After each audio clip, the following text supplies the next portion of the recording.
खैर मकदम है आप सभी का ईटीवी उर्दू के इस prime time debate show big bulletin में आपके साथ मैं हूं समीर अब्बास। यूपी में योगी राज में मदरसों पर खास मेहरबानी का सिलसिला जारी है। मदरसों में राष्ट्रगान गाने का मामला हो या फिर अपनी डिटेल सरकार के साथ साझा न करने वाले मदरसों के खिलाफ एक्शन लेने का फैसला। योगी सरकार पर सवाल बहुत उठे, लेकिन अब योगी आदित्यनाथ सरकार ने एनसीईआरटी की किताबों को मदरसों के सिलेबस में शामिल करने की मंजूरी देकर मुसलमानों का दिल जीतने की कोशिश की है। यानी अब कुरान और दूसरी मजहबी और दीनी किताबों के साथ साथ दुनियावी तालीम की किताबें भी उर्दू में पढ़ाई जाएंगी। उर्दू अरबी के साथ साथ मैथ्स और साइंस पर भी होगा जोर, ताकि मदरसे के बच्चे भी कंपटीशन के इस दौर में बाकी स्कूलों के बच्चों से मुकाबला करने को तैयार हो सके। लेकिन देवबंदी उलेमाओं ने मदरसों में एनसीईआरटी की किताबें पढ़ाए जाने के फैसले पर भी नाराजगी जता दी है। दारुल उलूम अशरफिया के मोहतमिद मौलाना अशरफ साफ कह रहे हैं कि इसे कबूल नहीं किया जाएगा। अब बड़ा सवाल यह उठता है कि आखिर मदरसों के मेकओवर से दिक्कत कैसी। इसी पर करेंगे बात अपने तमाम खास मेहमानों से, लेकिन पहले ये रिपोर्ट।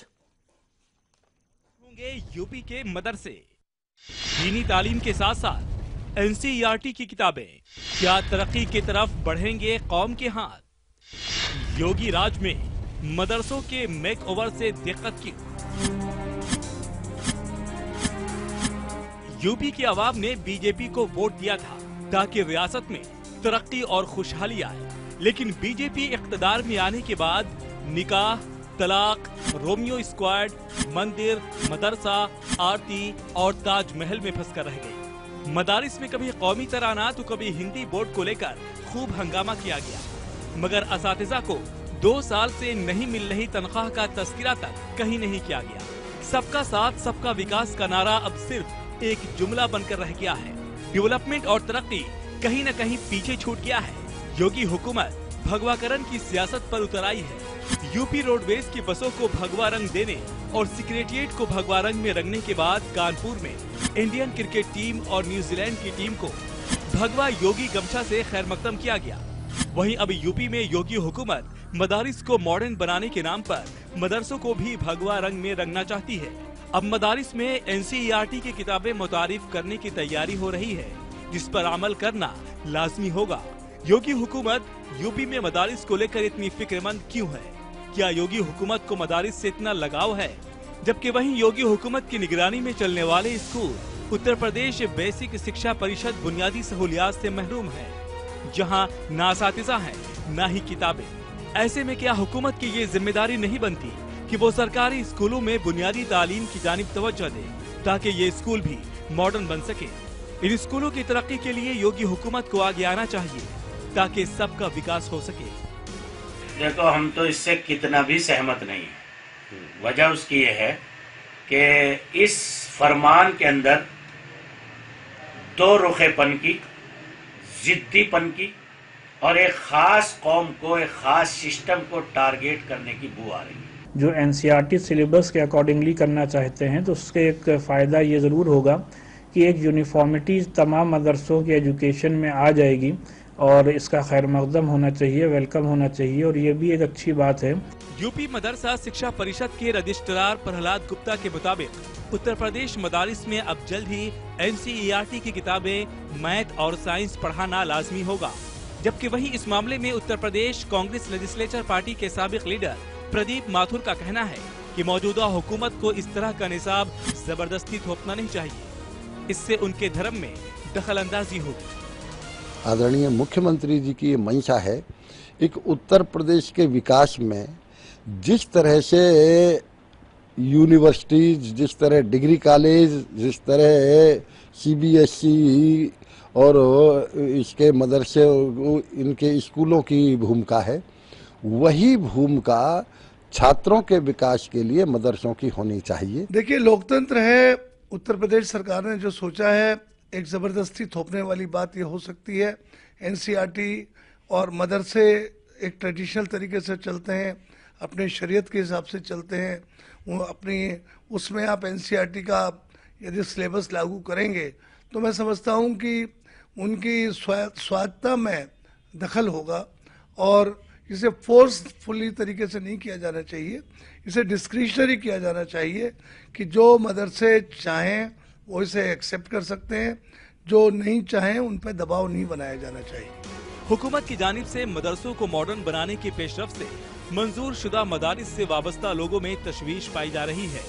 लोग इन खदशों और अंदेशों में मुब्तला है कि योगी हुकूमत मदारिस को मॉडर्न बनाने के नाम पर मदारिस को भी भगवा रंग में रंगना चाहती है। Bureau report, ETV news.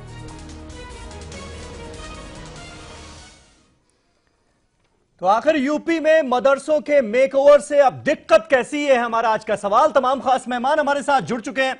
हमारे साथ शहजाद पूनावाला साहब मौजूद हैं, कांग्रेस पार्टी का पक्ष रखने के लिए। शलभमणि त्रिपाठी जो कि यूपी बीजेपी के भारतीय जनता पार्टी के स्पोक्स पर्सन है, वो हमारे साथ लाइव मौजूद हैं। मोहम्मद अब्बास साहब स्पोक्स पर्सन समाजवादी पार्टी के हमारे साथ इस बहस का हिस्सा हैं।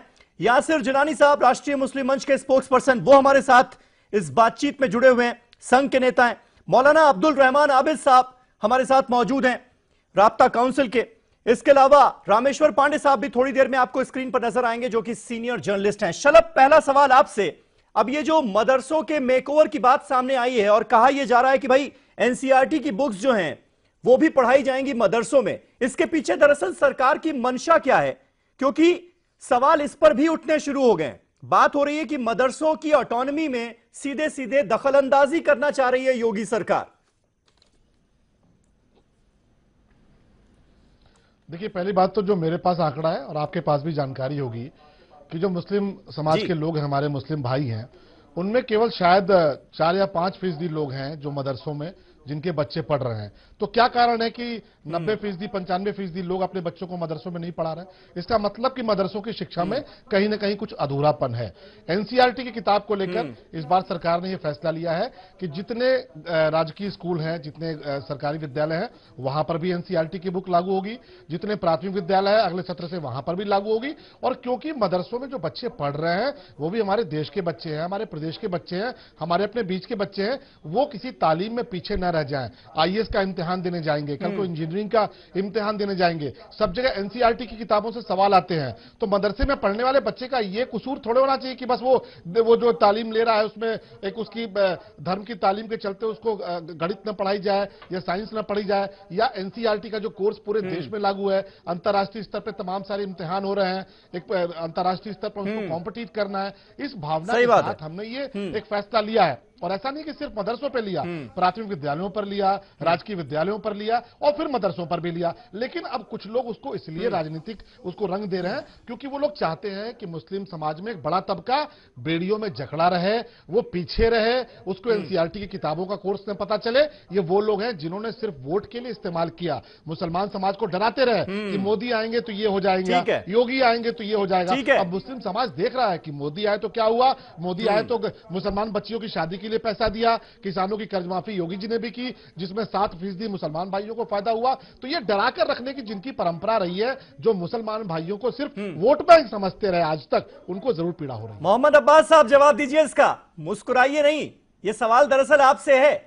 अब तक आप योगी के नाम पर मुसलमानों को डराकर वोट लेते रहे उनका की ना बात कर, ये बता काफिला लुटा क्यों?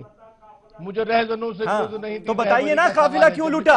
अभी तक आपको ये जरूरत क्यों महसूस नहीं हुई कि आप एनसीईआरटी की किताबों को मदरसों में पढ़वाने की कोशिश करें? सीधा सवाल तो ये बनता है ना आपसे। मैं अपने भाई शलभ की बात का ही समर्थन करते हुए इतना कहना चाहता हूं कि ठीक है, 95% बच्चे मुसलमानों के मदरसों में नहीं पढ़ते, 5% पढ़ते हैं। इसलिए पढ़ते हैं कि धार्मिक शिक्षा ग्रहण करें। अगर उन्हें आईएएस और इंजीनियर बनाना तो उसके लिए स्कूल है। ये मदरसों में एनसीईआरटी लागू कर रहे हैं, पर मैं पूछ रहा हूं सरस्वती शिशु मंदिर में क्यों नहीं लागू करते? यहाँ दोहरा पैमाना क्यों? वहां भी लागू किया? नहीं, कोई लागू नहीं। आप देखिए ना, सरस्वती शिशु मंदिर में क्यों लागू नहीं है? 80% विद्यालयों में नहीं लागू है। भाई आप अपना थोड़ा अध्ययन बढ़ा ले, आप कर लीजिए, मैं बता रहा हूँ। मालूम है सरस्वती शिशु मंदिर में नहीं, मोहम्मद अब्बास, सरकार तो यही दावा कर रही है ना कि गवर्नमेंट एडेड जितने भी स्कूल्स मदरसे हैं हर जगह एनसीईआरटी की पुस्तकें पढ़ाई जाएं, एनसीईआरटी की किताबें वहां पर पढ़ाई में शामिल की जाएं, ये दावा है ना। आप कैसे खारिज कर रहे हैं इसको, किस आधार पर? गवर्नमेंट एडेड स्कूल है, ये धार्मिक शिक्षा मदरसे होते हैं धार्मिक शिक्षा को ग्रहण करने के लिए, वो इंजीनियर बनाने के लिए नहीं है। और स्वायत्ता और स्वेच्छा से अगर इसमें ये कॉलम रखा जाए स्वेच्छा से, तो जो मदरसे आधुनिक शिक्षा भी देना चाहते हैं वो अपना विंग बनाए, उन्हें एड दी जाए सरकार की तरफ से और उसमें एनसीईआरटी की बुकें पढ़ाई जाए। लेकिन जो शुद्ध रूप से धार्मिक शिक्षा के लिए है और नहीं, उसे नहीं पढ़नी है, वो धार्मिक शिक्षा चाहिए। अब कहीं हरिद्वार में या बनारस में जो धर्म कर्म कार्य करने के लिए गुरुकुल है, ऐसी संस्थाएं हैं जहां बच्चों को धर्म के कार्य सिखाए जाए। उनसे को नहीं साहब इंजीनियर बनो, 95% लोग बनना है ना इंजीनियर, उसके लिए सब है। शलभ भाई की बात नहीं बता रहा हूं, ये तो एक सोची समझी चाल है, क्योंकि गुजरात चुनाव आ रहा है, सर पे है, लोकसभा चुनाव आना है। अब उत्तर प्रदेश में आप देख, नहीं तो मतलब गुजरात चुनाव से, गुजरात चुनाव में किसको क्या फायदा हो जाएगा? मोहम्मद अब्बास साहब, अस्पताल की बेड, यूपी के मदरसों में एनसीईआरटी की किताबें पढ़ाने से गुजरात चुनाव में किसको क्या फायदा होने जा रहा है? क्या लॉजिक है इस बात का? देखिए, बार बार मदरसों को टारगेट करके, बार बार मदरसों पे उंगली उठा के ये साबित करना चाहता है कि मदरसों में जो भी कुछ है वो 100% गलत है। जानबूझकर अब एक तुगलकी आदेश आ गया कि देवबंद के जितने पासपोर्ट है उनकी सबकी जांच होगी। और वो चैनलों पर चल रहा है कि देवबंद में सारे आतंकवादी हो गए। तो ये जिस तरह से उत्पीड़न, नहीं ये कहीं नहीं चल रहा, पता नहीं कौन सा चैनल आपने देख लिया मोहम्मद अब्बास साहब। ठीक है, शहजाद मुझे इस सवाल का जवाब दीजिए। पहले जब मदरसों के खिलाफ एक्शन हुआ, जिन्होंने अपनी डिटेल्स साझा नहीं की सरकार के साथ, तब कहा गया कि भाई मदरसों को टारगेट कर रही है योगी सरकार। लेकिन अब जब एनसीईआरटी की बुक्स कही जा रही है कि भाई आप दीनी तालीम तो दीजिए ही, साथ में दुनियावी तालीम भी दीजिए, तब ये टारगेट करना कैसे हो गया? जो शलभ मनी भाई ने बात की है कि सिर्फ 4% मुसलमान बच्चे, सुनिए, अब सुन लीजिए मोहम्मद अब्बास साहब, शहजाद से सवाल था ना जी बोले। ये बिल्कुल सही है कि सिर्फ 4% मुसलमान बच्चे मदरसे में तालीम हासिल करते हैं। हाँ। उनमें से भी सारे मदरसे सरकार के एड पे नहीं चलते। बिल्कुल सही। जो निजी मदरसे है उसमें तो सरकार कोई हस्तक्षेप नहीं कर सकती, ना कह सकती है। और जहां एड देती है वहां पे भी मतलब कई ऐसी संस्थाएं हैं जिनको एड मिलता है, उस पर क्या लागू किया जा सकता है, नहीं किया जा सकता, ये संवैधानिक मामला है। क्योंकि आर्टिकल 2930 के तहत हर एक तंजीम को एक अधिकार होता है कल्चरल अपना चलाने का। जी मेरा इससे कोई इशू नहीं है। मेरा सिर्फ शलभ मनी भाई से ये कहना है कि हम तो खुश है कि साक्षी महाराज एक वक्त पे कहते थे मदरसे जो है आतंकवाद का गढ़ है। अब वहां से इनकी सोच इतनी बदली है, शलभ मनी वाली सोच आई है, तो मैं तो स्वागत करता हूं, पहली बात। ठीक है। दूसरी बात, मैं शलभ मनी भाई को ये कहना चाहता हूं, मुसलमान कौम में ड्रॉप आउट रेट बहुत हाई है। ये इसलिए है क्योंकि स्कूल वहां तक सब जगह नहीं पहुंच पाए हैं। हाँ। तो हम चाहते हैं कि, क्योंकि आज अगर आप मुसलमान माँ बाप से भी बात करें, मैं काफी घूमता हूं, गुजरात में भी गया हूं, 13,000 स्कूल बंद हो गए वहां पे प्राइमरी एजुकेशन के। तो वहां पे स्कूल उनको ज्यादा चाहिए। समीर भाई, आपने कभी अपने बच्चे के लिए मदरसा नहीं ढूंढा होगा, स्कूल ही ढूंढा होगा। हम लोग सब स्कूल ही ढूंढते हैं। तो 96% जो मुसलमान बच्चे स्कूल ढूंढ रहे हैं उनको दीजिए। गुजरात सरकार ने एक बार जो वजीफा था, जब सुप्रीम कोर्ट ने भी कहा कि वजीफे दो, तो स्कूल बच्चों को वजीफे नहीं दिए। तो ये सोच ना रखे, वजीफे भी दे, हम तो बहुत स्वागत कर रहे हैं। पर एक और चीज का सिर्फ हम लोग शलभ मनी भाई को कहना चाहते हैं कि आप जो है हर इशू को सिर्फ राजनीति के तहत मत कीजिए। अब मान लीजिए कि कुछ एनसीईआरटी को आप लागू करना चाहते हैं, तो अगर वहां पे मदरसे में फंड ही नहीं होंगे टीचर रखने के, तो फंड के लिए भी तो प्रावधान करो। आप फंड दोगे 10 करोड़ और उसमें आप एक्सपेक्ट करोगे कि सारे मदरसे एनसीईआरटी टीच करने के लिए, वहां पे मौलानाओं को तो नहीं पता, इमामों को कि कैसे सिखाते हैं। हाँ। तो फंडिंग भी करो। तो ये हुस्न अफरोजी के कदम ना हो, करना है तो सबको साथ में लेके। और मेरा एक सुझाव एक और आखिरी है, आप इस कदम का वेलकम कर रहे हैं, लेकिन लगातार कांग्रेस पार्टी यही आरोप लगाती रही ना कि भाई योगी आदित्यनाथ जिस तरह की राजनीति करते आए और जिस तरह की कर रहे हैं, वो कहीं ना कहीं मेजॉरिटी के लिए, मेजॉरिटी वोट बैंक साधने की कोशिश करते हैं। तो अब इसको आप क्या कहेंगे समीर भाई? सुनिए, इसको आप क्या कहेंगे? ये कदम तो सीधे सीधे माइनॉरिटी के वेलफेयर की बात हो रही है ना। सुनिए, तो एक टाइम था कि योगी ने कहा कि ताजमहल संस्कृति का हिस्सा नहीं है। आज वही योगी खड़े होके बोल रहा है कि ताजमहल पे हमको गर्व है। तो सोच स्वच्छ हुई है, वहां पे झाड़ू पोछा हुआ है उनकी सोच में। तो हम तो स्वागत करते, मदरसे के लिहाज से भी हुआ है, तो हम तो इतना स्वागत कर रहे हैं। हमारा कहना है कि केंद्र की सरकार ने जो स्कीम मॉडर्नाइजेशन की लागू की थी वो कंपलसरी नहीं थी, और उसमें हमने फंड दिए थे कि कंप्यूटर लगाना है, टीचर लगाना है, हस्तक्षेप नहीं होगा, सिर्फ फंड दिया जाएगा। और मदरसा बोर्ड भी अगर कायम कर दे ये लोग, जिसमें सारे मुसलमान हो, पर मॉडर्न एजुकेशन को कैसे लागू किया जा सकता है वो उनके हाथ में दिया जाए, स्वाधीन बोर्ड के, जैसे सीबीएसई बोर्ड है, तो और बेहतर हो जाए। ये सुझाव ले मौलाना आबिद साहब, ये ऑटोनॉमी को खतरा हो जाएगा, कहीं ना कहीं अपनी राय थोपने की कोशिश है, ये सारी बातें अब भी की जाएंगी क्या? पहले एक्शन की बात थी तो थोड़ा बहुत समझ में भी आ रहा था कि भाई एक्शन लिया जा रहा है, 2500 के करीब मदरसे जो हैं जिन्होंने डिटेल साझा नहीं की वो बंद होने जा रहे हैं, तब तो आप लोग ये बात कह रहे थे, लेकिन अब क्यों? देखिए, असल में बुनियादी तौर पर मसला है जी कि आपका कॉन्सेप्ट क्या है। यहाँ तो मसला ये है कि जितना भी शो कॉल्ड इंटेलेक्चुअल तबका है या जो राजनीति करने वाले लोग हैं, उस शो कॉल्ड इंटेलेक्चुअल तबके की थिंकिंग के पीछे वो जो है पहली ईंट ही यहाँ से रखते हैं बुनियाद की अपनी सोच में कि साहब मदरसा है तो कौम की पसमानदगी है, मौलवी है तो वो प्राइमरी एजुकेशन का या जदीद तालीम का मुखालिफ है।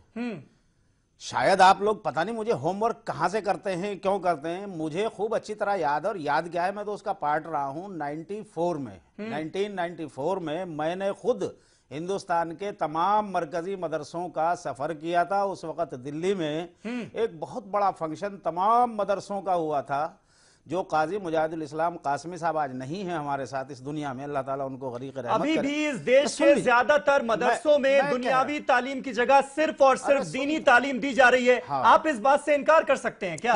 क्यों करेंगे इनकार? तो फिर हमारा तो फिर किस गलत होमवर्क की बात कर रहे हैं आप? ये तो बताइए, समझाइए तो जरा। सुन तो लीजिए, तो सर सैयद को भी काफिर कह दे, सुन तो लीजिए, तो सर सैयद अहमद खान के ऊपर भी सवाल किस गलत होमवर्क का आपने हम तो काफिर को भी काफिर नहीं कहते, सर सैयद को तो क्यों कहेंगे? मौलाना ठीक है, उन्होंने कॉलेज शहजाद साहब हम तो काफिर, उनकी पूरी बात सुन ले, हो सकता है हम आधी बात सुनकर गलत समझ रहे हो। जी पूरी बात कीजिए। देखिए, मदरसों का बुनियादी जो मकसद है क़याम का मदरसों के, वो है अपने दीन की तालीम को फैलाना, अपने दीन की तालीम को बच्चों को अडॉप्ट कराना और फिर उस दीन के अपने तबलीग, इशाअत, हिफाजत करना। ये बुनियादी मकसद है मदरसे का। एक बात सुन लीजिए, इससे कौन रोक रहा है? अरे पूरी बात तो सुन लीजिए ना। दीनी तालीम से रोका नहीं गया, इतना टाइम कंफ्यूजन में उससे ज्यादा वक्त आप वैसे बर्बाद कर देते हैं बीच में। बोलिए। मैं कह रहा हूं कि ये बुनियादी मकसद है। हाँ। इस मकसद को हम खत्म करके कोई भी दूसरा मकसद नहीं बना सकते और ना बनाना चाहिए। दुनिया की कोई भी समझदार कौम या कोई भी समझदार तबका अपने किसी भी इंस्टीट्यूशन के मतलब बुनियादी तालीम से महरूम रखना चाहते हैं। आप चाहते हैं सिर्फ दीनी तालीम हासिल करें बच्चे मुसलमान के। मुसीबत तो यही ना, दूसरे लोगों ने 2-3 मिनट बोला है, आपने पूरा आराम से मौलाना साहब, और मुझे आप 40 सेकंड आराम से सुनने को तैयार नहीं। तकरीर करने का मौका थोड़ी दे सकते हैं ना आपको। क्रॉस क्वेश्चनिंग तो होगी ना, डिबेट थोड़ा ही कर रहा हूं भाई, पॉइंट वाइज बात कर रहा हूं मैं। जी, आप सुनना नहीं चाह रहे हो। हाँ तो पॉइंट आपका यही है ना। पॉइंट किसने कह दिया आपको? आपने अपनी तरफ से कैसे तय कर लिया? बिल्कुल आपकी बातों से ही 5 पॉइंट रखूंगा, निकाला जाएगा। सुन लीजिए, दुनिया का कोई भी तबका अपने किसी भी इंस्टीट्यूट के बुनियादी मकसद को बर्बाद करने के बाद कोई दूसरा मकसद नहीं बना सकता और न बनाना चाहिए, वरना वो कौम अकलमंद नहीं हो सकती। एक बात आप घुमा घुमा के आपने जलेबी बना दी मौलाना। नहीं, जलेबी नहीं बना रहा। आप यही बात करना चाह रहे हैं कि कहीं ना कहीं आपको मदरसों में दुनियावी तालीम आपको एक्सेप्टेबल नहीं है। सिंपल सी बात है यासिर, अगर मैं गलत समझ रहा हूं। जामिया में जाइए, कौन सा डिपार्टमेंट खाली है मदरसा वालों से? यहाँ जामिया की बात थोड़ी हो रही है, जामिया की बात थोड़ी हो रही है, मदरसों की बात हो रही है। उसी पर आइए ना। 5 मिनट, 5 सेकंड आपने बोल दिया, आपने 3 मिनट के अंदर कुछ भी कॉन्सेप्ट आपका क्लियर नहीं हुआ। आप होने देंगे जमीन आया, आप लोग टोका टाकी में होने दे रहे हैं क्या? बताया नहीं, और आप कंफ्यूज बैठे हुए हैं। अगर आप लोगों ने ये तय कर है कि अगर एक सरकार जो वहां, अगर आप लोगों ने ये तय करके डिबेट शुरू की है कि एक दाढ़ी वाले शख्स को बैठा करके सुनाना है तो सुना लीजिए। मैं मौलाना साहब कैसा एलिगेशन लगा रहे हैं आप? नहीं, जब आप लोगों ने तय किया कि सुनना ही नहीं, आपने जो कहना था कह दिया ना, इसके अलावा कुछ कहना तो चलिए फिर बोल लीजिए। यासिर से मैं बाद में यासिर को मैं चुप करवा देता हूं। आपको कुछ बोलना रह गया है, कुछ बोलना रह गया आपको दीजिएगा, लेकिन उसके बाद मैं तो सब समझ गया आप क्या कहना चाह रहे हैं। मुझे ये बताइए मदरसे में क्या नहीं है? मैं मदरसे का पढ़ के आया हुआ हूं, अल्लाह का शुक्र है, अपने मतलब भर की हिंदी भी जानता हूं, लिख भी लेता हूं, बोल भी। सुन लीजिए पहले मेरा मकसद इंजीनियर बनना बनाना नहीं है मेरे मदरसे का।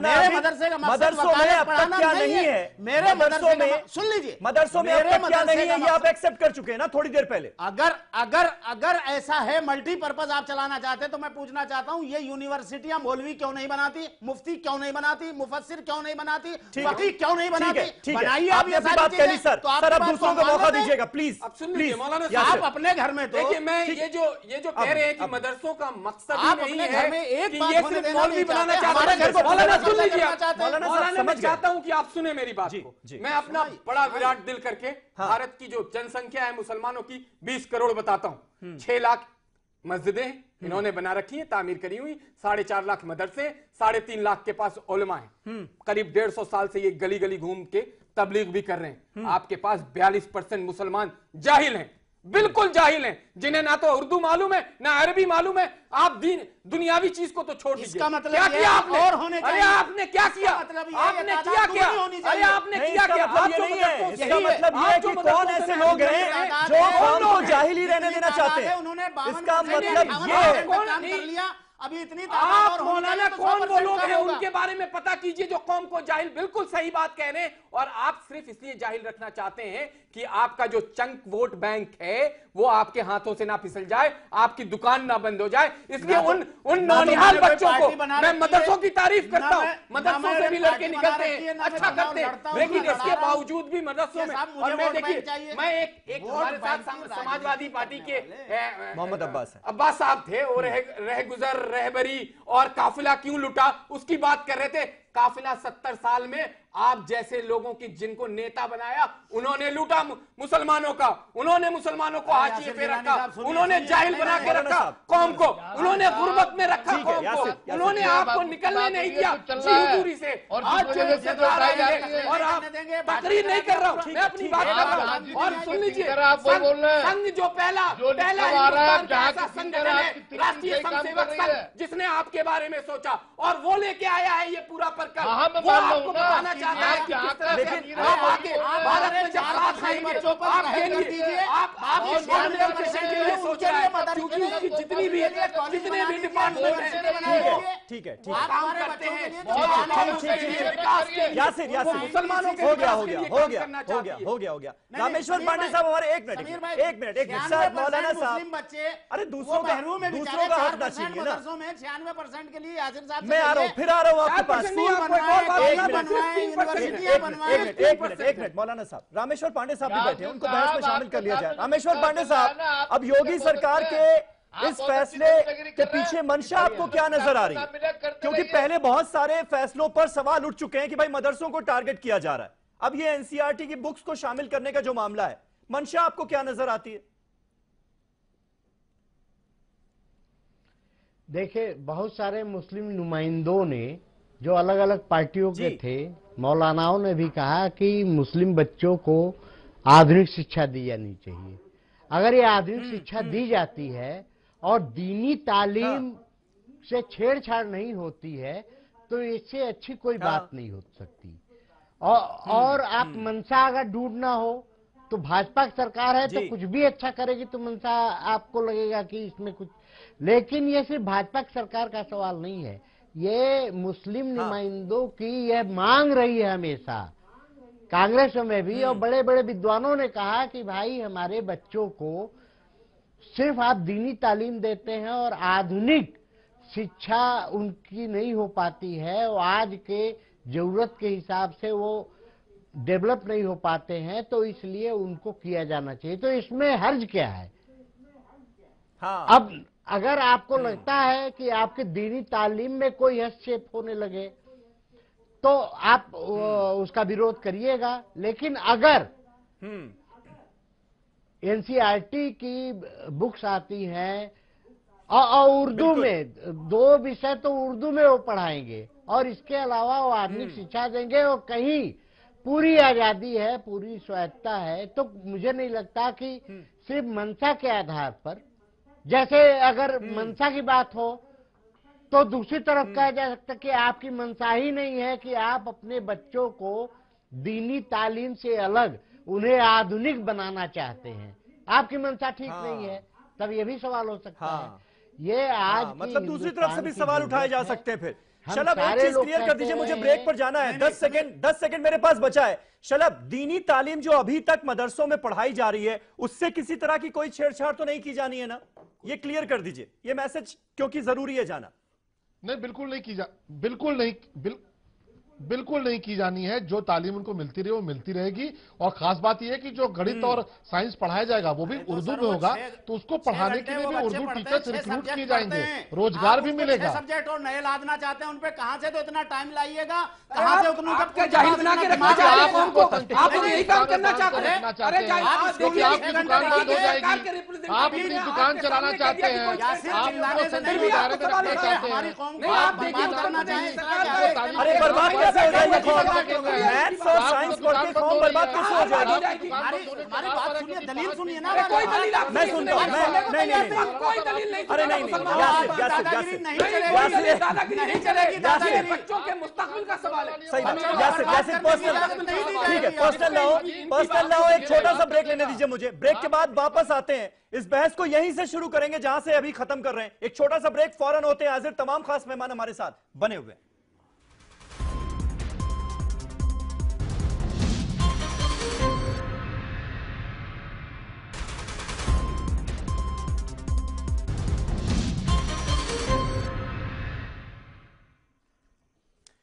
तो बड़ा सवाल आज बिग बुलेटिन में यही कि आखिर मदरसों के मेकओवर से दिक्कत कैसी। तमाम खास मेहमान हमारे साथ बने हुए हैं। मौलाना आबिद साहब ब्रेक से पहले बहुत कुछ ऐड करना चाह रहे थे। मौलाना आबिद साहब, सीधा सवाल देखिए अब यह बनता है, जब आप इसमें भी परेशानी महसूस करते हैं कि एनसीईआरटी की बुक्स अगर शामिल की जा रही है, मदरसों के बच्चों को पढ़ाई जा रही है, तो उसमें भी दिक्कत नजर आती है। जब सरकार यह कहती है कि भाई अपनी डिटेल्स जो है कि मदरसा कैसे चल रहा है, कहां चल रहा है, कहां कौन सा भवन है, कहां पर आप चला रहे हैं, कौन से टीचर्स हैं, उनकी डिटेल्स हमारे साथ साझा कीजिए, तो वो डिटेल्स साझा नहीं की जाती। 2600 से ज्यादा मदरसे ऐसे निकलते हैं जो कहते हैं नहीं हम नहीं करेंगे, बार बार डेडलाइन क्रॉस होने के बाद भी। तो कहा जाता है कि भाई ये एक्शन लिया जा रहा है, जानबूझकर टारगेट किया जा रहा है। जब आप इस पर भी सवाल उठाते हैं, तब दूसरी तरफ से ये सवाल उठना लाजमी है ना कि कुछ ऐसी इंफॉर्मेशन हैं जिसको छिपाने की कोशिश की जा रही, उसके पीछे मकसद क्या है? देखिए, 1 मिनट में आपने सवाल किया है, मुझे कम से कम 2 मिनट आप बोलिए आप बोलिए। नंबर 1 तो आप अपडेट नहीं है। जब आप ये कहते हैं कि साहब आप एनसीईआरटी के बोर्ड की एजुकेशन के लिए तैयार नहीं, मैं कहता हूं कि मैं 77, 78 और 76, 74, 75 में जो है मैंने यूपी बोर्ड से हमारे जिन मदरसों में प्राइमरी एजुकेशन या सेकेंडरी एजुकेशन साथ चल रही है, वहां पर या तो यूपी बोर्ड का सिलेबस चल रहा है या एनसीईआरटी का चल रहा है। पहले जमाने में एनसीईआरटी का नहीं होता था, यूपी बोर्ड का होता था। यूपी के मदरसों मैंने यूपी बोर्ड वाले से पढ़ा है। एक बात। दूसरी चीज, आज भी जिन मदरसों में प्राइमरी एजुकेशन और सेकेंडरी एजुकेशन साथ साथ चल रही है, वहां पर यूपी बोर्ड या एनसीईआरटी का सिलेबस आज भी चल रहा है। लेकिन सवाल ये होता है, जब आप ये कहते हैं कि साहब उनको कंप्यूटर एजुकेशन भी दो, उनको साइंस भी पढ़ाओ, उनको जो है आप साथ में मैथ तो वो पढ़ ही रहे, लेकिन आप जब ये कहते हैं उनको स्पेशलिस्ट बनाओ उस चीज के, तो मैं पूछना चाहता हूं कि 6 घंटे 6 कोर्स तो वो पढ़ रहे हैं पहले से, 6 सब्जेक्ट मौलवियत के अपने, उसके साथ आप उनको कहना चाहते हो 6 और पढ़ो, तो क्या मशीन है क्या वो बच्चे के 12 घंटे मुसलसल जो है वो पढ़ते रहे? उसके अलावा उन 6 घंटे साहब ये बताइए कि आज का जो कंपटीशन का दौर है, उससे आप मुसलमानों के बच्चों को अलग क्यों रखना चाहते हैं? सिंपल से मेरा सवाल है, इसका जवाब दे दीजिए सर। पूरे करने दीजिए मुझे। नहीं, आप मेरे सवाल का जवाब दीजिए पहले। बात पूरी नहीं होगी तो मैं समझ गया आपकी बात ना, पूरी हो गई बात। अब क्या बचा सर? कि जब बच्चा 6 घंटे के लिए उसको 6 घंटे और तैयारी करता है वो अपनी बैठ करके अलग से, तब वो 12 घंटे पढ़ता है। 12 घंटे पढ़ा क्या 24 घंटे मशीन है क्या? एक बात। दूसरी चीज, मतलब मैथ्स अगर आप ये चाहते हैं तो मशीन बन गया। अगर आप ये चाहते हैं कि वो कुरान को छोड़ के, सुन लीजिए, अगर आप ये चाहते हैं कि कुरान को छोड़ के, मुझे अफसोस हो रहा है। ठीक है, आपको हो गई, इसलिए कि आप इन मदरसों पर कब्जा करके इनको जो है इनको तहरीयत के मरकज बनाना चाहते हैं। आप इनको दीन के खिलाफ आने वाली जनरेशन आपको माफ नहीं करेगी, माफ नहीं करेगी आने वाली जनरेशन। ये कौम खैरात ज़कात को एक मिनट मोहब्बत है। एक मिनट यासिर, एक मिनट मौलाना साहब, शहजाद, अरे मौलाना साहब आप बोलते ही रहेंगे क्या? एक मिनट यासिर, एक मिनट यासिर कंप्लीट करें। अगर सरकार को मोहब्बत है हर मुस्लिम इलाके में, आप स्कूल खोलिए, आप कॉलेज बनाइए, आप यूनिवर्सिटी बड़े शहरों में बनाइए, हम इस्तकबाल करेंगे। मतलब अगर एक चीज की जाती है तो आप कहते हैं कि ये नहीं दूसरा करो, दूसरी चीज की जाती है तो आप कहते हैं दूसरा नहीं तीसरा करो। ये तो अजीब बात हो गई ना मौलाना साहब। जो मदरसे हैं वहां पर कहा जा रहा है कि दुनियावी तालीम भी हम देने की कोशिश करें, आप उसका विरोध करें। दूसरी तरफ आप कह रहे हैं कि हमारे बच्चों के लिए स्कूल खोल दो। हम इमाम कहां से लाएंगे? हम आपके जैसे जो है, ठीक है, समझ गया मैं आपकी बात। शहजाद अपना पॉइंट रखिए, शहजाद अपना पॉइंट रखिए। क्या वाकई ये माना जा सकता है? कि देश के ज्यादातर मदरसों, एक मिनट मौलाना साहब, मौलाना साहब, नहीं मैं ठीक है, समझ में नहीं आ रहा है कि इस डिबेट से किसको फायदा हो सकता है। शहजाद, इस पॉइंट में क्या कोई दम है कि पहले से ही एनसीईआरटी की बुक्स पढ़ाई जा रही है ज्यादातर मदरसों में? मान लिया जाए ये बात। एक चीज प्लीज सर, आप सुन लीजिए ना, ठेका ले आपने अपनी बात रख ली ना जी शहजाद। ये बड़ा इरिटेटिंग है, मुझे नहीं पता कि कौन से कौम को फायदा होगा। शुक्र है आज आप स्टूडियो में, आज आप स्टूडियो में, शुक्र है। अकेले जानकारी लेके पैदा वरना तो उन लोगों की सोचिए, उन लोगों की सोचिए जो ओबी वैन के थ्रू हमसे जुड़े हैं, उनके पास 10 सेकंड और डिले जाता है ऑडियो का मौका मिलेगा प्लीज, इसलिए बोलने दें। पहले तो आप मदरसे के किरदार को समझिए। हाँ। मदरसे हमेशा आधुनिक सोच को आगे रखने वाले एक तंजीम रही है। इसमें हरीशचंद्र, राजा राम मोहन रॉय, मुंशी प्रेमचंद भी मदरसे के प्रोडक्ट है। मध्य प्रदेश में कई मदरसे जहां पे हिंदुओं बच्चों की ज्यादा तादाद है। हाँ। मदरसा आलिया बंगाल में वो एक आज सबसे प्रसिद्ध स्टेट यूनिवर्सिटी बन चुकी है। ठीक है ना, तो ये सोचना कि मदरसे बैकवर्ड है, ये गलत है। मदरसों में पढ़ाया जाता है कई बार बोर्ड में। मेरा सिर्फ इतना कहना है, ये पॉइंट गलत नहीं है इनका कहना कि 96% बच्चों का भी सोचिए, वहां पे स्कूल दीजिए। हाँ, पर ये बात भी सही है कि जहां पे स्कूल नहीं पहुंच पा रहे हैं और जहां पे सिर्फ मदरसे हैं, वहां पे अगर मदरसे फंडिंग लेना चाहते हैं सरकार की, अगर नहीं लेना चाहते तो किसी के हिम्मत नहीं उनके अंदर हस्तक्षेप मत लीजिए, और कोई नहीं कर सकता। शलभ मनी जी की सरकार नहीं कर सकती। पर अगर सुनिए ना प्लीज प्लीज प्लीज, पर अगर आप रुपया उठा रहे हैं सरकार से, तो फिर सरकार भी तो आपसे कुछ अपेक्षाएं बुनियादी करेगी कि हम स्कूल नहीं पहुंचा पा रहे वहां पे, तो आप दीनी तालीम दीजिए वहां पे और दुनियावी तालीम भी देने का कोशिश कीजिए। तो इसमें हम लोगों को इतना क्यों आपत्ति? पर इसीलिए मैं कह रहा हूं कि इसका मिडल रोड ये है कि एक नेशनल लेवल पे मदरसा बोर्ड जो बात चलती आ रही है 100 सालों से, उसको कायम किया जाए, उसमें अच्छे मुसलमानों को रखा जाए, उसमें मौलानाओं को भी रखा जाए, उनको बेइज्जत ना किया जाए कि आप दक्यानुसी हो, आप खराब हो, आप भ्रष्ट हो, ये ना करे। सबको साथ में लेके किस तरीके से और बिना किसी सरकार की गलत नियत से, क्योंकि सरकार ने काम भी तो ऐसे किए। सरकार ने, अगर मोदी जी की सरकार वजीफे नहीं रोकती मुसलमान बच्चों के लिए, तो ये शायद मौलाना के मन में बात नहीं आती है। मुद्दे पर ही रहते हैं आज। एक minute Yasir, Modi ji confidence building करें। शलभ इस सवाल का जवाब दीजिए कि भाई 16,461 मदरसे ऐसे थे जिन्होंने अपनी सारी डिटेल्स जो है वो पोर्टल पर डाल दी थी, यानी सरकार के साथ एक तरह से साझा कर ली थी। अब इन सारे मदरसों में क्या ये हम मानकर चलें कि इन सारे मदरसों में अब एनसीईआरटी की बुक्स भी पढ़ाई जाएंगी? और अगर ऐसा है तो क्या सरकार की प्लानिंग है, कौन कौन से टीचर्स रखे जाएंगे यहां पर? क्योंकि जाहिर है अभी जो लोग वहां पर पढ़ा रहे हैं वो मैथ्स तो पढ़ाने नहीं लगेंगे, वो साइंस तो पढ़ाने नहीं लगेंगे, तो प्लानिंग क्या है? समीर, मैं उम्मीद करूंगा कि मौलाना साहब शांति से हमारी बात सुनेंगे। शहजाद भाई ने जो सवाल उठाया, निश्चित तौर पे ठीक है, उनकी चिंता बिल्कुल लाजमी है। मेरा सिर्फ इतना कहना है कि नबी साहब ने ये कहा था कि इल्म सीखने के लिए अगर आपको चाइना भी जाना पड़े, चीन भी जाना पड़े, तो आप जाइए। ये नबी साहब की सोच थी। और मौलाना साहब की सोच क्या है, ये आप बैठ कर टेलीविजन स्क्रीन पे देख रहे हैं कि ये उन 5% बच्चों का, हम सिर्फ मदरसों के बच्चों की बात नहीं कर रहे हैं, मदरसों में पढ़ने वाले बच्चे और सरकारी स्कूलों में पढ़ने वाले बच्चे आमतौर पर गरीब पृष्ठभूमि के बच्चे होते हैं, जो परिवार कॉन्वेंट स्कूलों में या अच्छे स्कूलों में नहीं पढ़ा पाते। उन बच्चों को क्या अधिकार नहीं है कि ठीक है वो भले ही दीनी तालीम ले रहे हैं, तो क्या उनको गणित जानने का अधिकार नहीं, क्या उनको साइंस जानने का अधिकार नहीं? और इसीलिए योगी आदित्यनाथ जी की सरकार ने सरकारी स्कूलों में भी, जो सरकारी स्कूल प्राइमरी स्कूल है, वहां पर भी कहा है कि वहां भी एनसीईआरटी चलेगी। और क्या सरकारी प्राइमरी स्कूलों में मुसलमान बच्चे नहीं पढ़ते? वहां भी मुसलमान बच्चे पढ़ते। और मदरसों में भी कहा है कि मदरसों में भी आप एनसीईआरटी की बुक चलाइए। खास बात यह है कि एनसीईआरटी की बुक उर्दू में होगी, कोई हिंदी में नहीं होगी। तो उसको पढ़ाने के लिए उर्दू जानने वाले टीचर्स भी होंगे, जो ज्यादातर हमारे मुस्लिम भाई होंगे। तो रिक्रूटमेंट का भी एक अवसर आएगा, रोजगार का भी एक अवसर आएगा। और निश्चित तौर पर टीचर्स की रिक्रूटमेंट होगी, मैथ्स और साइंस पढ़ाने के लिए, जो कहीं ना कहीं जैसे ये प्राइमरी तो कर लेंगे, अभी हायर एजुकेशन के लिए कहां जाएंगे? विकास के मुख्य धारा हायर एजुकेशन के लिए एएमयू पे टारगेट हो रहा है, अवसर मिलेगा। हायर एजुकेशन में एएमयू की ब्रांचेस नहीं खोली जा रही है। जॉब्स तो मेरे जैसे ग्रेजुएट लोगों को नहीं मिल रहा है, तो इनको कहां से मिलेगा? तो जॉब्स भी देने का प्रावधान करे। ये शहजाद भाई, कांग्रेस पार्टी ने क्यों एनसीईआरटी किताब पढ़ा दी? किशनगंज की जो है उसको रोक के रख दिया, बाकी आज मदरसों की हालत क्यों हो गई शहजाद भाई? क्योंकि आपने मुस्लिम वोटों को हमेशा मुस्लिम वोट बैंक के तौर पे इस्तेमाल किया। आपने योगी के नाम पे डराया, आपने मोदी के नाम पे डराया, आपने कहा भाजपा आएगी तो ये हो जाएगा। आज योगी जब उठाकर मदरसों को मॉडर्नाइजेशन करने की बात कर रहे हैं तो उस पर सियासत नहीं करनी चाहिए, क्योंकि ये उन गरीब बच्चों का सवाल है। ये उन गरीब बच्चों का सवाल है जो कॉन्वेंट स्कूलों में नहीं पढ़ पा रहे हैं, वो मदरसों में पढ़ने को मजबूर है। तो आप उनकी बात समझिए, उनको आप उत्साहित करिए कि हाँ उनको एनसीईआरटी की किताब पढ़नी चाहिए। नहीं शहजाद मुद्दे पर ही रहिए ना। ये बताइए कि आपकी जब सरकार थी तो कहीं कभी कोई ये विचार नहीं आया कि भाई मदरसों में जो है वो मॉडर्न एजुकेशन दी जाए? SPQEM हमारी पॉलिसी थी, सेंट्रल गवर्नमेंट ने खास पॉलिसी पर उसको मैंडेटरी नहीं किया था। SPQEM आज भी HRD मिनिस्ट्री के वेबसाइट पे ये लोग चला रहे, उसमें फंड मैंडेटरी क्यों नहीं किया गया? क्या दिक्कत थी?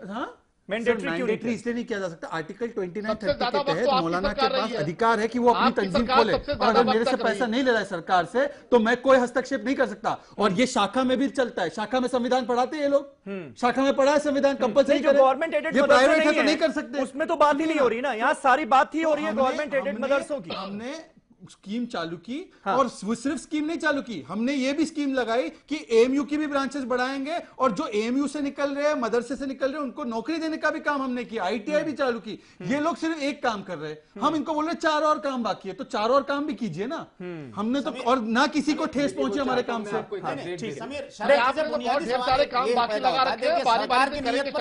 खड़े होते हैं जब होते हैं जब आप एक मुतलक और आम मदरसा लफ्ज कहकर के जो है आगे बढ़ाते हैं ऑर्डर को। अगर आप ये कहें कि साहब जो एडिड मदरसे हैं उन पर ये बात हम कर रहे हैं और उनको ये इस तरीके से करेंगे तो फिर कोई सवाल नहीं खड़ा होता। ये आप गलत समझ रहे हैं ना। फिर अगर आप ऐसा समझ रहे हैं जो गवर्नमेंट एडेड मदरसे नहीं है उनको कौन रोक रहा है? आप किसी मस्जिद में चले जाइए, 4 बच्चों को बुलाइए, पढ़ाइए, कौन रोक रहा है? मुसलमान कौम जो अपने पैसे से चला रही है वो अपने हिसाब से अपनी बुनियादी जरूरतों की हद तक हिंदी, अंग्रेजी, हिसाब जितनी जरूरत है अपने बच्चों को वो अपने तरीके से दे भी रहे हैं। लेकिन जब आप हमारे ज़कात खैरात पे चलने वाले मदरसों को डंडा लेकर के मुतलक आप ये कहते हैं कि मदरसों को ऐसा करना पड़ेगा तो सवाल उठते हैं। आप ये कहिए कि एडिड मदरसों, तो एडिड मदरसों का जब अर्जुन सिंह साहब सेंटर में एजुकेशन मिनिस्टर थे उस वक्त जब ये सवाल आया था, हमारे उलमा 2 लाइन के थे उस वक्त। कुछ कहते थे हमें रजिस्ट्रेशन कराना चाहिए मदरसा बोर्ड में, कुछ कहते थे नहीं कराना चाहिए। और जो नहीं वाले थे वो इन्हीं हालात को क्लियर करते थे कि आने वाले वक्त में ऐसा होगा कि सरकार आज तो अनकंडीशनल ये मदद देने जा रही है, लेकिन आने वाले वक्त में कल दूसरी सरकार आ जाएगी तो हो सकता है बहुत सी कंडीशन लगा करके मोहम्मद अब्बास साहब कब्जा किया जाएगा। मोहम्मद अब्बास साहब, ये जो बात बार बार कही जा रही है ना कि भाई मदरसों में दखल अंदाजी करना चाह रही है योगी सरकार, मदरसों के अंदर झांकना चाह रही है योगी सरकार, मदरसों की ऑटोनॉमी को खतरा हो जाएगा। आप तो एक लॉयर भी हैं, समाजवादी पार्टी के स्पोक्स पर्सन भी हैं, कैसे इन बातों का आधार क्या है? किस बेसिस पर आप ये आरोप लगा रहे हैं?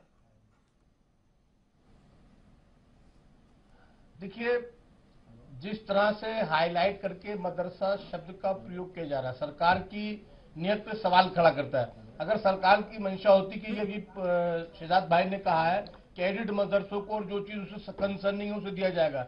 ऐसे बहुत से संस्थान हैं दूसरे धर्मों के भी जहां सरकार की मदद होती है और वहां शुद्ध रूप से धार्मिक कार्य होता है और उसी पे सरकार मदद करती है।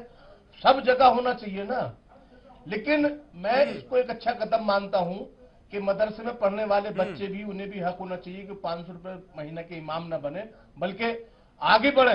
और ये साबित देवबंद के हमारे यहाँ के मदरसे ने साबित किया कि वहां के बच्चे IAS भी बने हैं। देवबंद के पढ़ने वाले तो ये कौन सी सोच है? ये कौन सी सोच है? जब दीनी तालीम के साथ दुनियावी तालीम देने की बात होती है तो वो झंडा गाड़ कर खड़ी हो जाती है कि नहीं ये गलत है, आप दखल अंदाजी कर रहे हैं, हम तो दीनी तालीम ही देंगे, जो दिया जा रहा है सही दिया जा रहा है। ये कौन सी सोच है? समीर भाई अभी भाई ये कह रहे थे, भाई 1 मिनट जरा 10 सेकंड की बात सुन लीजिए। उनकी बात भी तो पूरी हो जाने दीजिए मौलाना साहब। सबके जवाब आप दे रहे हैं, फिर उसके बाद आरोप लगा देंगे कि सबसे कम मैं बोला। मैं ये कह रहा हूँ कि देखिए हमारे इमामों का मकसद हमारा ये नहीं होता कि वो 500 रुपए या 5000 रुपए का इमाम बनेगा। इमाम का मकसद ये होता है उसकी अपनी जिंदगी का कि मुझे दीन की खिदमत करनी है और वो हर हाल में दीन की खिदमत करता है और यही उसका बुनियादी मकसद। अच्छा, इसलिए उसको बस दीनी तालीम तक महदूद रखो यासिर, ये यही सोच हो गई फिर तो।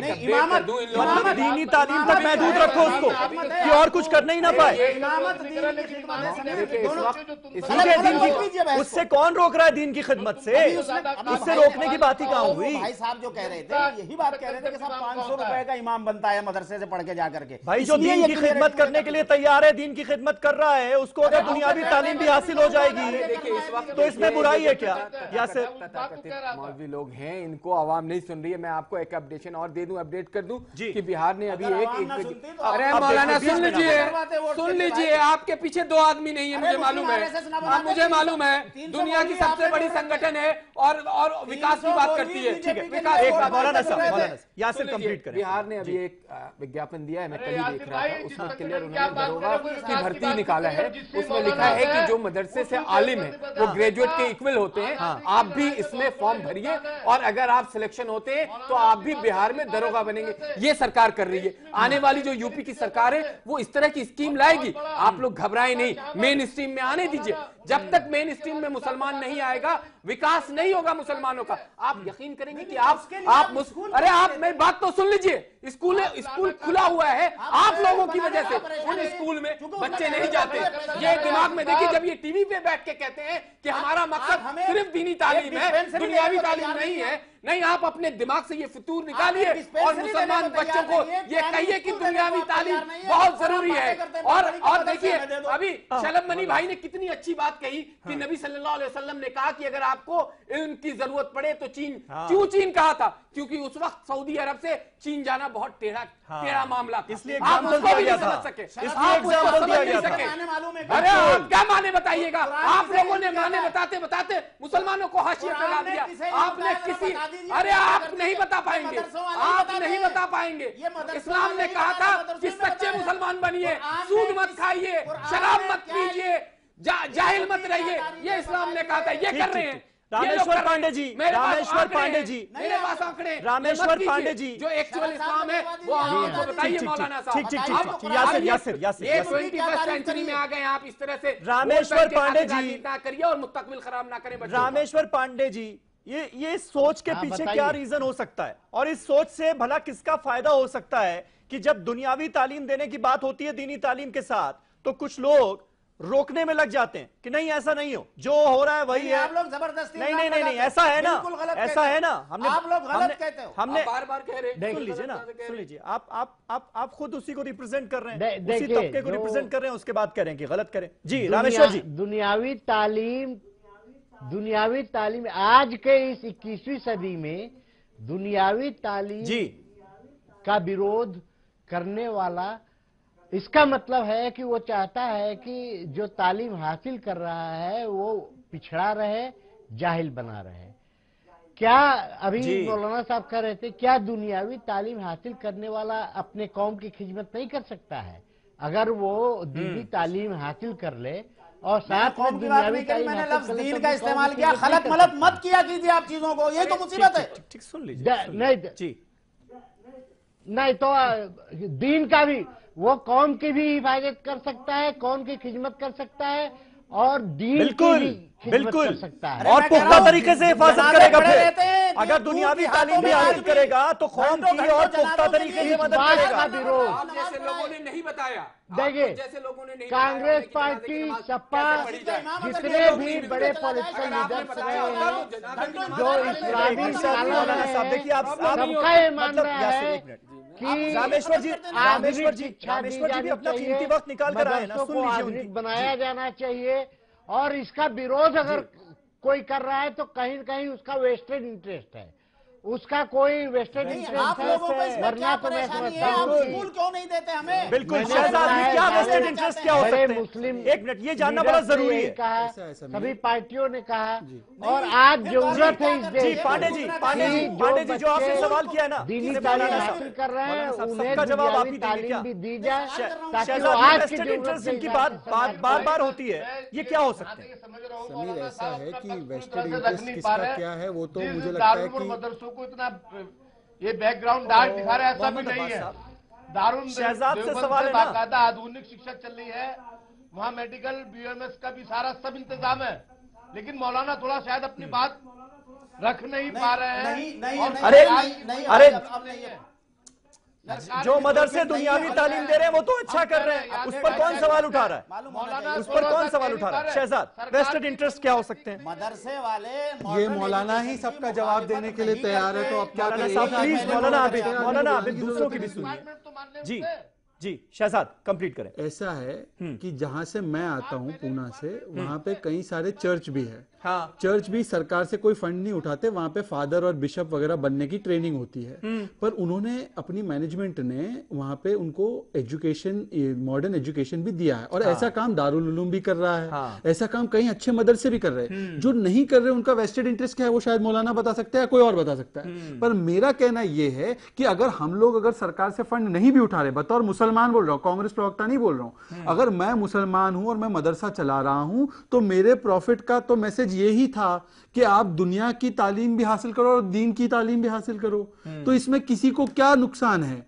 आप अगर खुद ही कर लेंगे तो ये योगी फोगी किसी को हस्तक्षेप ही नहीं करना पड़ेगा। मौका तो हम ही दे रहे हैं ना इनको हस्तक्षेप करने का। हम ही क्यों ना ऐसी आधुनिक मदरसे जो थी, अरे हरीश चंद्र अगर वहां से निकले, राजा राम मोहन रॉय वहां से निकले, मुंशी पप्पू नहीं कहा है। नहीं, योगी जो है आप ही के मुख्यमंत्री नहीं है, मान लीजिए हमारे भी है, नहीं हमने हमारे भी है, तो इतना उनको देवता मत बनाइए। तो हम ये कह रहे हैं कि अगर इस तरीके से हम ही लोग पहल कर ले बतौर मुसलमान, जैसे सर सैयद ने की, मौलाना आजाद ने की, तो किसी को हस्तक्षेप का मौका ही नहीं मिलेगा।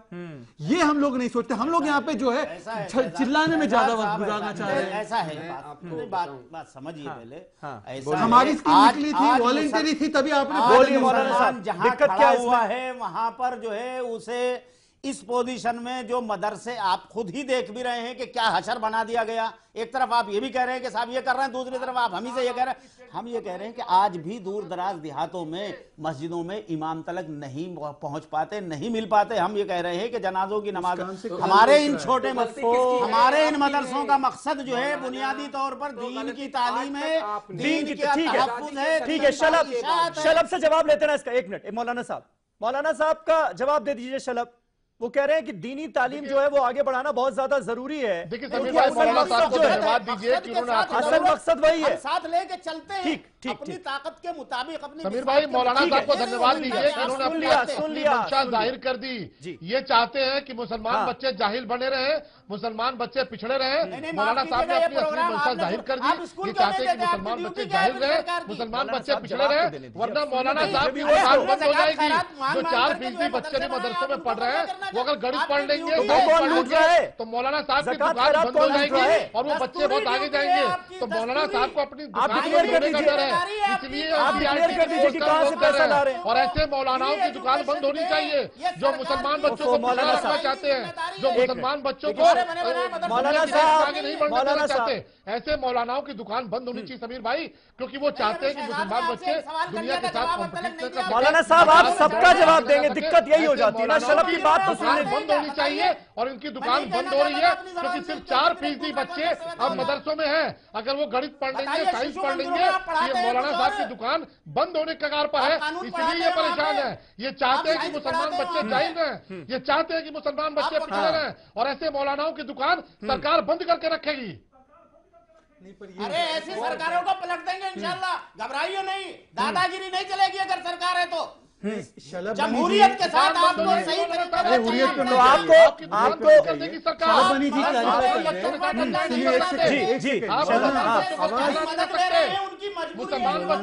मौलाना साहब आप कंटिन्यूअसली बोलते, यही दिक्कत है। शलभ जी क्लैरिफाई कर दीजिए मौलाना के लिए।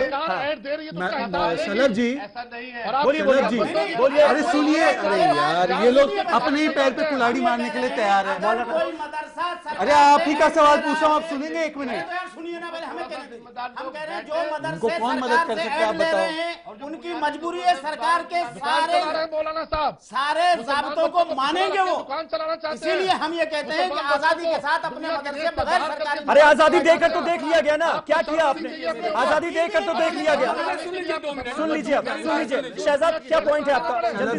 शलभ जी एक बार क्लैरिफाई कर दो शलभ जी कि नॉन एडेड मदरसों पे आपकी निगाहें नहीं है, और अगर एडेड इंस्टीट्यूशंस को आप ले रहे हो तो आप ये भी क्लैरिफाई कर दो कि शाखा में भी संविधान पढ़ा लोगे, वहां पे भी सब्सिडी वाली जमीन मिल रही है, तो शाखा में भी संविधान पढ़ा लो। पहला सवाल आपका था, पहला सवाल आपका था, जायज सवाल है। शलभ इसका जवाब दे दीजिए। जो नॉन एडेड मदरसे हैं शलभ, वो वैसे ही चलते रहेंगे, उन पर एक मिनट शहजाद भाई, चाहे वो शाखा का स्कूल हो चाहे वो मदरसा हो, शहजाद भाई चाहे वो शाखा का स्कूल हो चाहे वो मदरसे का स्कूल हो, 100% वहां पर एनसीईआरटी की किताब पढ़ाई जाएगी, चाहे विद्या भारती का स्कूल हो, कहीं का भी स्कूल हो। एनसीईआरटी की किताब को इसलिए लागू किया जा रहा है कि मुसलमान बच्चे तरक्की की रेस में आगे बढ़े, लेकिन मौलाना साहब की सोच ऐसी है कि ये मुसलमान बच्चों को आगे नहीं बढ़ने देना चाहते, क्योंकि इनको लगता है कि मुसलमान बच्चे अगर पढ़ गए तो वो इनकी दुकान बंद करके आगे निकल जाएंगे, इसलिए घबराए हुए हैं। और मुझे लगता है कि मुस्लिम समाज को ऐसे मौलानाओं का विरोध करना चाहिए। और जो नया रूल है यासिर आप ही बता दीजिए, यासिर आप बता दें, एक मिनट यासिर आप बता दें, बाहर निकल आइए। हाँ देखिए चेताना चाह रहे हैं आप तो एचआरडी मिनिस्ट्री में सलाहकार भी है ना। कोई नहीं होते, जरा मेरे सवाल का जवाब दीजिए। ये वही मौलवी हैं, ये वही लोग हैं। सुन लीजिए, सुन लीजिए, अरे सुन लीजिए, पाकिस्तान सुन लीजिए, आप बहुत बड़े हिंदुस्तानी, मुझे मालूम है, सब हिंदुस्तानी है। सुन लीजिए, जब सर सैयद अहमद खान ने अलीगढ़ की शुरुआत करी, सुन लीजिए अपना इतिहास जरा सा आप, तो बच्चों ने वहां पे वो ऊंचा पैजामा, कुर्ता और जालीदार टोपी पहना करते थे। सर सैयद ने मना किया कि आप इस तरह से ना करें, नहीं तो आप एक अलग थलग पड़ जाएंगे। अरे झूठ नहीं है, सुनिए, मौलाना झूठे हैं, मक्कार मौलाना, अरे मक्कार मौलाना हो तुम, मक्कार हो, बात सुनिए पहले, आप नहीं सुनने वाले, आप पर्सनल ना हो, पर्सनल ना हो, मुद्दे पर आइए, यासिर मुद्दे पर, यासिर मुद्दे पर आइए। जब इसी, अरे सुन लीजिए, आप जैसे मौलाना ने क्या किया था, सर सैयद से सुन लीजिए, मैं चीखना नहीं चाहता था लेकिन चिल्लाते हो आप लोग। यासिर, अरे क्या कर रहे हो, सुन लीजिए, मौलाना साहब इतना चिल्ला क्यों रहे करने के लिए एक जलसे का इत्माम किया गया। ये मौलवी सुन लो, अरे सुन लो, अरे वो आपने अरे उन्होंने कहा, सुन लीजिए, सर सैयद ने क्या कहा, सर सैयद ने कहा एक आंख से हिंदू है और दूसरे आंख से मुसलमान है, ये सर सैयद ने कहा। आप नहीं जानते, मेरे से जहालत वाली बात ना करें, बैठिए आप, मैं आपको जानता हूं। ठीक है, वक्त खत्म हो गया, वक्त खत्म हो गया, जल्दी से अब छोड़ दीजिए ना सर सैयद को, आगे बढ़िए। जब उन्होंने जलसे का इत्माम किया, इन मौलवियों ने जूते से मारा, इन्होंने जूते से मारा सर सैयद अहमद का। अरे क्या बात कर रहे हैं आप, जहालत की बात ना करें, अरे जहालत की बात कर रहे हैं, मौलवियों ने सिर्फ जहालत, यानी कुल मिलाकर लबोलवाब ये है कि हर वक्त में एक मिनट, बस यानी लबोलवाब ये निकलता है। मुझे खत्म करना होगा शो, मुझे खत्म करना होगा, अगर आप लोग इसी तरह से चीखते रहेंगे तो। मौलाना साहब सर सैयद से आगे बढ़िए। कुल मिलाकर लबोलवाब ये है कि हर वक्त में जो भी जमाना रहा हो, हर वक्त में पैर पीछे खींचने की कोशिश की गई है, लेकिन इन कोशिशों को हराते हुए आगे बढ़ना होगा। और दीनी तालीम के साथ साथ दुनियावी तालीम भी बहुत ज्यादा जरूरी है मुसलमानों के बच्चों के लिए, इसमें किसी को कोई शक और शुबा नहीं होना चाहिए। और अगर ऐसा किया जा रहा है ईमानदारी के साथ, नेक नियति के साथ, तो ऐसे स्टेप को वेलकम करना ही चाहिए और कोई दूसरा रास्ता है नहीं। बहुत बहुत शुक्रिया आप सभी के साथ इस डिबेट में पार्टिसिपेट करने के लिए। कल एक नए टॉपिक पर नई डिबेट के साथ हाजिर होऊंगा, तब तक आप तमाम खबरों के लिए देखते रहिए ईटीवी उर्दू।